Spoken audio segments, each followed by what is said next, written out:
नमस्कार दोस्तों, मुद्दे की बात में आपका स्वागत है। 2027 विधानसभा चुनाव में यूपी की सत्ता में वापसी के लिए अखिलेश यादव ने उस नोएडा जिंक्स या एक अशुभ मिथक है जिसे वो चुनौती देने जा रहे हैं, मुख्यमंत्री रहते हुए, जिससे वो हमेशा बचते रहे। दरअसल अखिलेश यादव 28 और 29 मार्च को नोएडा का जो दादरी इलाका है वहां से समाजवादी समानता भाईचारा रैली शुरू करेंगे।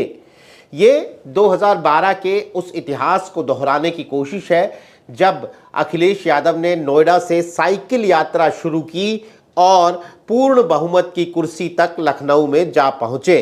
यूपी की राजनीति में दरअसल एक पुराना अंधविश्वास था कि जो मुख्यमंत्री नोएडा जाता है वो 6 महीने में सत्ता से बाहर हो जाता है। इसी वजह से सीएम रहते रहते अखिलेश यादव नोएडा गए ही नहीं, लेकिन सीएम योगी आदित्यनाथ ने इस मिथक को, इस अंधविश्वास को तोड़ा। वो गाहे बगाहे आप नोएडा दौरे की उनकी तस्वीरें देखते हैं। अखिलेश की नज़र इस बार पश्चिमी यूपी के उस गुज्जर वोट बैंक पर है जो बीजेपी का पक्का वोटर माना जाता रहा। हालांकि 2024 के लोकसभा में अखिलेश ने इसमें थोड़ी सेंध लगाई।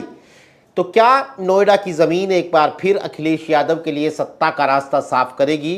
क्या बीजेपी के इस मजबूत किले में गुज्जर मुस्लिम दलित का गठजोड़ कोई बड़ा उलटफेर कर पाएगा? इन सवालों पर चर्चा करने के लिए हमारे साथ हैं द प्रिंट के असिस्टेंट एडिटर प्रशांत श्रीवास्तव। प्रशांत, समाजवादी समानता भाईचारा रैली, बड़ा कैची सा नाम लग रहा है। क्या करने जा रहे हैं अखिलेश? जी, लगभग 4 महीने पहले की बात है। 4 से 5 महीने पहले की बात। मैंने ही ये उस वक्त स्टोरी ब्रेक की थी कि अखिलेश यादव गुर्जर चौपाल करेंगे। इसका टेक्स्ट स्टोरी आप गूगल करेंगे तो मिल जाएगा। वो गुर्जरों को लुभाने के लिए अखिलेश यादव जो है गुर्जर चौपाल शुरू करना जा रहे थे। उसके लिए उसका जो एक स्वरूप तैयार किया गया था वो ऐसा था कि शुरुआत में राजकुमार भाटी समेत जो अन्य गुर्जर नेता हैं पार्टी के, उनको जिम्मेदारी दी गई थी आप छोटी छोटी चौपालें करें।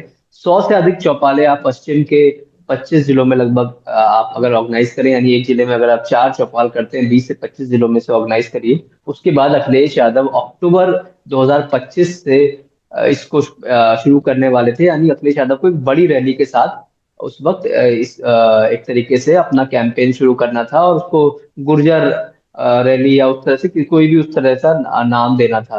लेकिन फिर ये हुआ कि तमाम थोड़ा लीगल इश्यूज भी आए कि किसी जाति पर आप जाति। जो है रैली का नाम नहीं कर सकते, है ना। तो उसके बाद फिर तय हुआ कि क्या समाधान निकाला जाए।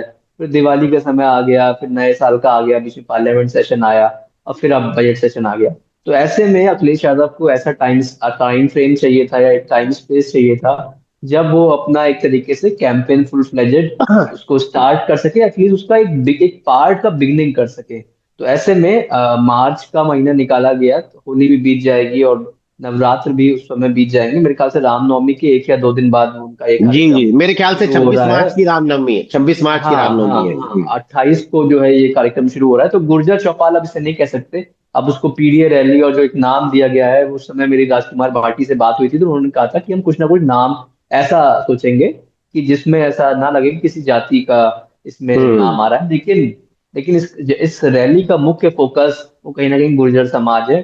जहाँ एक तरफ समाजवादी पार्टी को ये लगता है कि पश्चिम यूपी के जाट जो है उनका एक बड़ा हिस्सा एनडीए के साथ है, क्योंकि जयंत चौधरी भी बीजेपी के साथ है, एनडीए के साथ है, और बीजेपी के पास अपने भी वोट जाट समाज का है ना। तो जयंत चौधरी के साथ में लेने के बाद और बीजेपी का खुद का वोट मिलाने के बाद ऐसा माना जाता है कि 65 से 70% जाट वहां पर एनडीए को वोट करता है। तो हम्म। दूसरा, पश्चिम यूपी में दो बड़े एक तरीके से कहा जाए तो कम्युनिटीज हैं जिनका बड़ा इम्पैक्ट माना जाता है, वो है जाट और गुर्जर।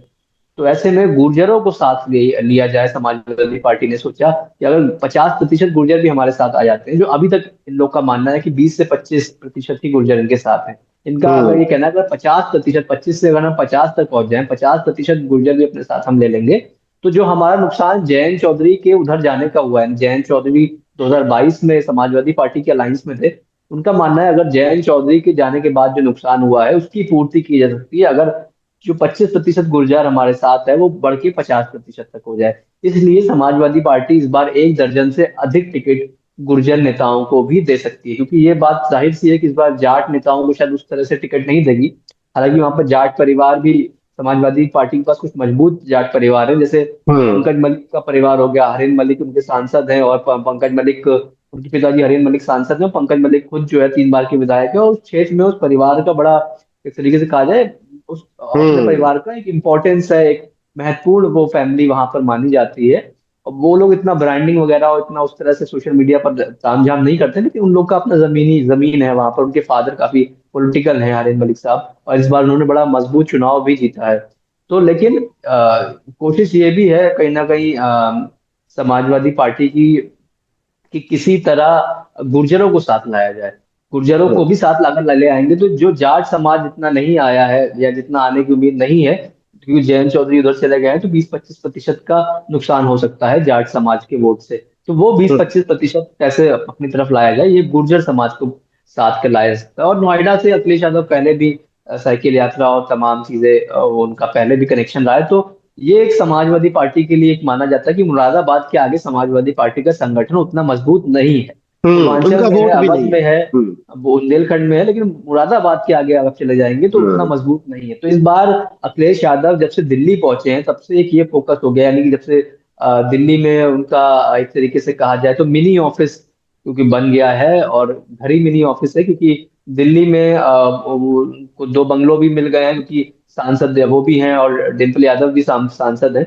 तो ऐसे में दिल्ली में अखिलेश यादव की सक्रियता बढ़ने के बाद पश्चिम यूपी के ज्यादातर नेता उनसे वहां मिल लेते हैं। तो पश्चिम यूपी से ये तय किया गया कि किसी तरह नोएडा, गाजियाबाद यानी गौतम बुद्ध नगर, गाजियाबाद, मेरठ, सहारनपुर, मुजफ्फरनगर, बागपत, इन 6-7 जिलों को कैसे एक तरीके से अपने साथ लाया जाए, हापुड़ इसमें शामिल कर लीजिए, बुलंदशहर शामिल कर लीजिए, तो ये 8 जिले, इन 8-9 हम्म। जिलों को कैसे यहाँ पर अपना पैठ पढ़ाया जाए, क्योंकि यहाँ पर समाजवादी पार्टी का संगठन बहुत मजबूत नहीं माना जाता है। तो इस वजह से इस बार तय किया गया कि रैली की शुरुआत नोएडा से हो, उसको जो नाम दे दें, देना चाहें दे दें, लेकिन उस हम्म। रैली का जो मुख्य उद्देश्य है वो कहीं ना कहीं वो गुर्जर समाज को साथ जोड़ने का है। काफ़ी इंटरेस्टिंग। मीडिया रिपोर्ट्स को अगर हम मीडिया रिपोर्ट्स की माने तो 2022 के विधानसभा चुनाव में जब जयंत चौधरी साथ थे अखिलेश यादव के, बीजेपी को 60-70% तक गुजर वोट मिल गया था, बाकी बटा था। 2024 के लोकसभा चुनाव में जब समाजवादी पार्टी और इंडिया गठबंधन ने बीजेपी की हवा ही निकाल दी थी, तब भी बीजेपी को 50-60% गुजर वोट मिल गया था। थोड़ा सा घटा, लेकिन तब भी 50-60% मिल गया था।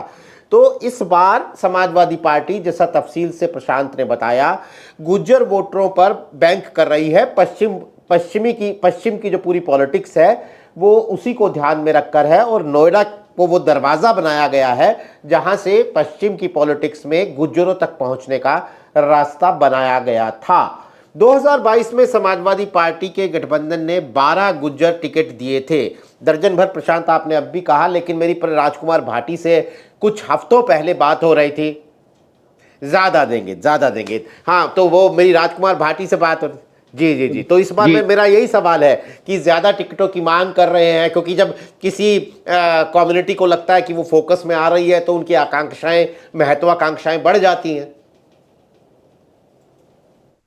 जी जी, निश्चित तौर पे क्या नाम है, जो मेरी जानकारी है कि वो लोग तो शायद 30 से 35 टिकट चाहते हैं अपने समाज के लिए वहां पर, लेकिन 30 से 35 तो मैं नहीं कहूंगा, लेकिन 1 दर्जन से ऊपर टिकट जो है गुर्जर समाज को वहां पर दे सकते हैं। अगर गैर यादव ओबीसी जो जातियां हैं, उनमें अगर मुझे लगता है सबसे ज्यादा टिकट समाजवादी पार्टी किसी जाति को देगी तो वो कुर्मी समाज होगा। कुर्मी समाज को इस बार समाजवादी पार्टी मुझे लगता है 3 दर्जन से ज्यादा टिकट दे सकती है, यानी 36 टिकट से ज्यादा टिकट, ऐसा संभावना, ऐसा सुना है जी हमने जी जी। हाँ। सूत्रों से कि लगभग 40 टिकट, 35 से 40 जो है इस बार जो है कुर्मी समाजवादी पार्टी दे सकती है, 40 टिकट तक या 35 टिकट तक। और बाकी समाजों को भी टिकट जाएंगे, खासतौर से आपका गुर्जर समाज हो गया, आपका शाक्य समाज हो गया, और इनके अलावा मौर्य समाज हो गया, मौर्य, शाक्य, सैनी, कश्यप, इन सबको मिलाकर भी मेरे ख्याल से 35-40 टिकट जाने चाहिए। और इसमें पश्चिम यूपी की बात दलितों करें, पर भी अखिलेश यादव का फोकस बताया जा रहा है, तो टिकट वहां भी जाएंगे।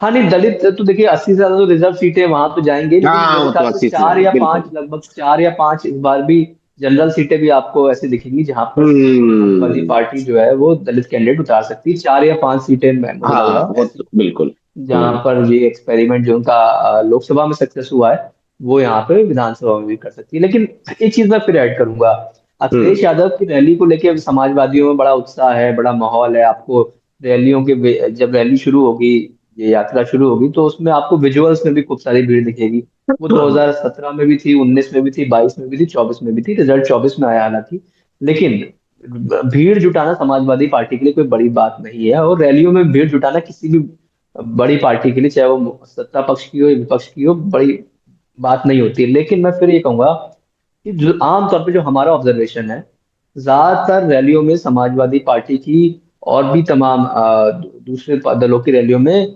पुरुषों की आबादी बहुत ज्यादा होती है। हालांकि बीजेपी की रैलियों में हम्म। भी होती है, लेकिन कुछ मैं चेंजेस अगर इस बार समाजवादी पार्टी अगर कर पाए, जैसे जब मैं बिहार के चुनाव कवर करा तो हमने देखा नीतीश कुमार की रैलियों में महिलाओं की बहुत भीड़ जुट रही है। इस हम्म। पर जो है हम लोग के तमाम साथी सीनियर्स ने भी, तमाम लोगों ने इस पर रिपोर्ट भी करी। और आपके भी सीनियर मिलिंद खांडेकर जी ने भी इस पर एक रिपोर्ट बिहार में करी थी हम्म। कि जो है नीतीश की रैलियों में महिलाओं की जो है वो भीड़ काफी जुट रही है। तो जो मुझे मिसिंग लगता है फैक्टर जो यूपी में, वो यही है कि समाजवादी पार्टी के साथ पुरुषों का तो एक बड़ा तबका आ जाता है, 2022 में भी आ गया था, लेकिन महिला वोटर्स का बड़ा चंक 2022 में वो बीजेपी के पास चला गया था।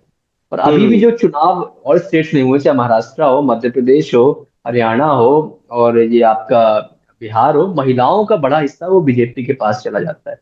अब समाजवादी पार्टी इस बार महिलाओं का अगर 50% से ऊपर वोट अगर अपने फेवर में ले लेती है, 60% तक, 65% तक, तो मुझे लगता है कि वो इस बार उनके लिए चुनाव जो है और बेहतर हो सकता है अगर महिला वोट वो पा गए। तो महिला वोट पाने के लिए अब क्या, पुरुषों का तो भीड़ आपके, जब आपका रथ चलेगा या यानी ये बस चलेगी तो पुरुष आसपास झंडा लिए बहुत सारे तमाम लोग आपको सेल्फी खिंचाते, रील बनाते दिखेंगे। लेकिन महिलाओं की भीड़ कैसे लानी है, इस पर अगर समाजवादी पार्टी फोकस कर ले और छोटे छोटे चौपाल या जो भी कराए, जाति वाइज तो आप खुल के नहीं करा सकते, लेकिन जो भी आप कराएं, मतलब जिस तरह से ऑर्गेनाइज करें, चाहे महिला लीडर्स को अपने भेजें। और इस बार तो कांग्रेस के साथ गठबंधन है, तो प्रियंका गांधी और डिम्पल यादव ये लोग साथ में अगर चौपाले करें या हम्म। रैली करें तो इसका भी महिला वोटर्स पर असर पड़ सकता है। इसके अलावा समाजवादी पार्टी के पास तो कई सारे महिलाएं चेहरे खुद ही हैं, कई महिला विधायक हैं, उनके कई नेता हैं उनके पास।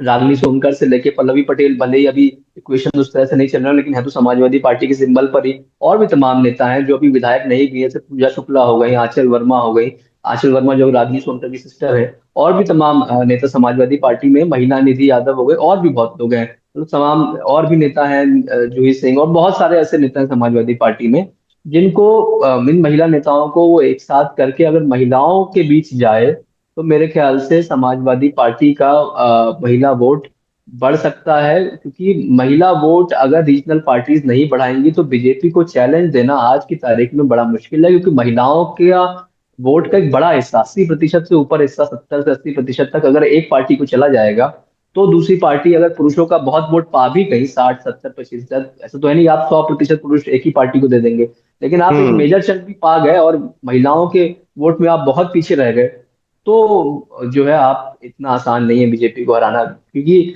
हरियाणा में भी हमने देखा था कि बहुत माहौल बन रहा है एंटी बीजेपी और ये है वो है, लेकिन जो कि कौन रैली में भीड़ आती थी, अधिकतर पुरुष होते थे। जो भी हम्म। यूट्यूबर्स है, जो भी लोग उनसे पूछते थे, सब कहते थे कि इस बार सरकार बदलाव होगा, ये होगा, लेकिन महिलाओं से बहुत कम लोग पूछते थे। और महिलाएं ज्यादातर बीजेपी को वोट देके आई, तो समाजवादी पार्टी भी अपना भीड़ तो ला सकती है, भीड़ आ भी जाएगी उनकी रैलियों में, लेकिन अगर महिलाओं को इन रैलियों के जरिए, इन चौपालों के जरिए अपने साथ ले आई, तभी सत्ता का रास्ता उस तरह से दिखेगा। 2022 में भी आंकड़ों के मुताबिक बीजेपी को महिला वोटरों का एक एडवांटेज मिला था, अच्छा खासा महिला वोट, जहां तक मुझे याद आ रहा है 10% से ज़्यादा, 10 परसेंटेज पॉइंट से ज़्यादा महिला वोट जो है वो बीजेपी के पास प्लस में था, जो कि कुल मिलाकर वोटिंग परसेंटेज का 5% हो जाता है अगर हम 50% मानते हैं।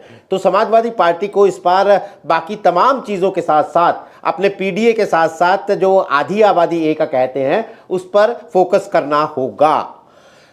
प्रशांत, क्या किसी गठबंधन की तलाश में भी हैं अखिलेश यादव? अभी तक हमने ये उनकी समाजवादी पार्टी की या फिर जो इंडिया गठबंधन है पहले से उसकी बात की, क्या अपने इस गठबंधन में किसी नए साथी की तलाश में है अखिलेश यादव?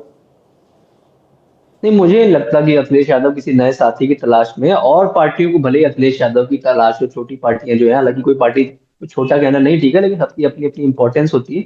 लेकिन हम्म। अगर स्मॉलर रीजनल पार्टीज को तलाश है तो भले ही वो बीजेपी के साथ या समाजवादी पार्टी के साथ अलायंस करना चाहें, लेकिन अखिलेश यादव का जो 2024 का एक्सपेरिमेंट हिट हो गया है या हिट हो गया था 2024 में, मुझे नहीं लगता हम्म। कि उसमें बहुत एड ऑन करने के मूड में है वो। हाँ, ये हो सकता है कि अगर कोई पार्टी उधर से इधर आ जाए 27 से पहले, अगर राजनीति में संभावनाएं तो मतलब बरकरार रहती ही है।